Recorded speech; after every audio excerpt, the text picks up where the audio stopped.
Students, आज हम लोगों को पास्ट परफेक्ट टेंस का वॉइस पढ़ना है। ठीक है, तो इसमें जो रूल होता है वो रूल होता है कि इसमें हेल्पिंग वर्ब हैड बीन तथा मेन वर्ब थर्ड फॉर्म में लिखते हैं।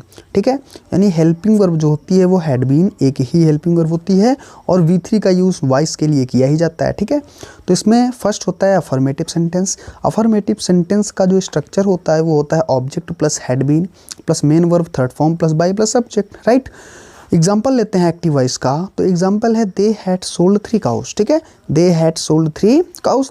तो सेंटेंस को आप प्रॉपर्ली रीड करो, रीड करने के बाद आइडेंटिफाई करो कि जो सेंटेंस है एक्टिव वॉइस का वो किस टेंस का है।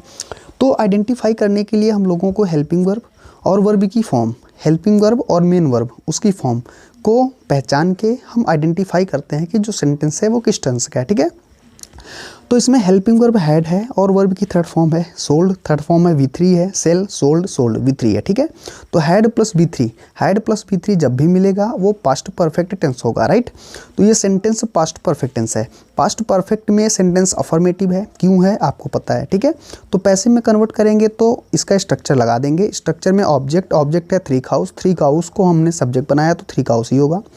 उसके बाद हैड बीन लिया, उसके बाद V3 वर्ब सोल्ड, ये पहले से ही ऑलरेडी जो है ये थर्ड फॉर्म में है तो सोल्ड राइट कर दिया। फिर बाई लिया, फिर सब्जेक्ट है दे का ऑब्जेक्टिव केस देम, दे का ऑब्जेक्टिव केस देम। राइट, तो पैसिव वॉइस बन गया 3 cows had been sold by them. अब निगेटिव सेंटेंस की बात करूं तो निगेटिव सेंटेंस में नॉट यूज़ करना है, वो भी ऑक्सिलरी वर्ब के बीच में। ऑक्सिलरी वर्ब आपकी हैड है बीन है, हैड बीन है। ठीक है, हैड बीन के बीच में नॉट लगा दोगे।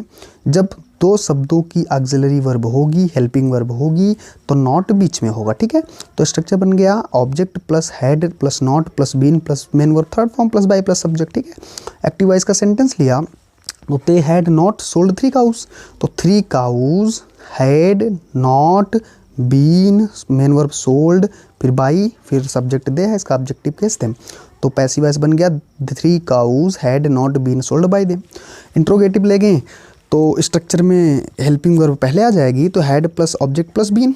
ठीक है, हैड बीन 2 शब्द है तो ऑब्जेक्ट बीच में रखेंगे, plus main verb third form plus by plus subject plus question mark. Active voice का एग्जांपल लिया तो had they sold 3 cows question mark. ठीक है, तो पैसिव वॉइस में हैड लगा दिया, फिर ऑब्जेक्ट 3 काउस है, 3 काउस राइट कर लिया, फिर बीन ऐड कर दिया, फिर सोल्ड। ठीक है, थर्ड फॉर्म में, फिर बाई, फिर सब्जेक्ट आपका दे का objective page them question mark. ठीक है, आप अकॉर्डिंग टू द स्ट्रक्चर आपको जो है ये पूरा का पूरा वॉइस सॉल्व करना है। ठीक है, इंट्रोगेटिव में जब निगेटिव ऐड करेंगे तो क्या होता है, ऑब्जेक्ट बाद नॉट ऐड कर देना है, तो स्ट्रक्चर बन जाएगा had plus object plus not plus been plus main verb third form plus by plus subject plus question mark. उसके बाद एग्जांपल ले लेते हैं हम लोग। एग्जांपल आपका है had they not sold 3 cows. ठीक है, तो पैसिव करेंगे तो had 3 cows not been sold by them, तो 3 काउस जो ऑब्जेक्ट है नॉट लगा देना है, बाकी पूरा का पूरा सेंटेंस सेम होगा। ठीक है, डबल इंट्रोगेटिव लेंगे तो डबल इंट्रोगेटिव सेंटेंस में क्या होता है, स्ट्रक्चर में क्वेश्चन वर्ड पहले ऐड कर देंगे। जो इंट्रोगेटिव का स्ट्रक्चर है, जो इंट्रोगेटिव का स्ट्रक्चर है उसी के स्टार्टिंग में क्वेश्चन वर्ड ऐड कर देना है, बाकी पूरा सब कुछ है। ठीक है, एग्जाम्पल लेते हैं तो when had they sold 3 cows. देखो व्हेन हटा देते हैं तो बचा sentence had they sold 3 cows ना। अब ये सेंटेंस इंट्रोगेटिव का है, क्वेश्चन वर्ड ऐड कर दिया तो ये डबल इंट्रोगेटिव बन गया। ठीक है, तो पैसिव करते वक्त जान लो आप ये कि क्वेश्चन वर्ड है ही नहीं, तो इसको according to the interrogative sentence solve कर लो, आप वॉइस बना लो, फिर स्टार्टिंग में आप क्वेश्चन वर्ड ऐड कर दो।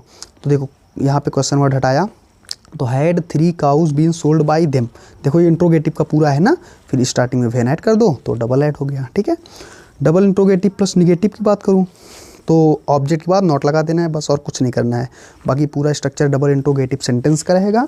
ऑब्जेक्ट के बाद नॉट लग जाएगा तो double interrogative plus negative sentence बन जाएगा। ठीक है, तो आगे एक्टिव वॉइस लिया, एग्जांपल लिया एक्टिव वॉइस का, when had they not sold 3 cows. ठीक है, तो when had 3 cows not been sold by them.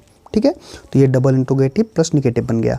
ये आपको कॉपी पे राइट नहीं करना है, आपने इसको पहले से ही लिखा है, ये सिर्फ और सिर्फ समझने के लिए और प्रैक्टिस के लिए था। ठीक है, थैंक यू वेरी मच।